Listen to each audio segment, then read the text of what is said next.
Nola esaten zuen abesti famatuak? Bai, Menditzelai buruz hitz egiten zuena. Hori, pentsatzen ari zarena.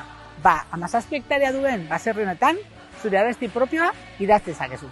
Zatoz ikustera.